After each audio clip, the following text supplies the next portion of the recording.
بعد اتخاذ وزارة الفلاحة والتنمية الريفية قرار إنشاء شركة جزائرية فرنسية مختلطة متخصصة في مجال لحوم الأبقار بالجزائر، تمخض خلال اجتماع تقييمي لوضعية تنفيذ مشروع الشراكة ضم وفداً فرنسياً متخصصاً في قطاع اللحوم الحمراء ومسؤولين جزائريين بالوزارة.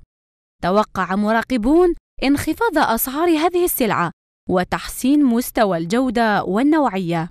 وجاء هذا الاجتماع لتقييم ومراجعة إجراءات إنشاء هذه الشركة المختلطة، مهمتها العمل على تربية الأبقار وتسمينها والقيام بعملية ذبحها وتجزئتها ثم تسويقها، الأمر الذي سيرفع من مستوى المنافسة بين التجار، كذا توفير جودة عالية من اللحوم للزبون الجزائري، خاصة في شهر رمضان الذي لطالما يسجل فيه ارتفاع كبير لأسعار اللحوم. كما من شأنه تطوير شعبة اللحوم الحمراء التي تعتبر من بين الشعب الأساسية في الإنتاج الاستراتيجي للبلاد.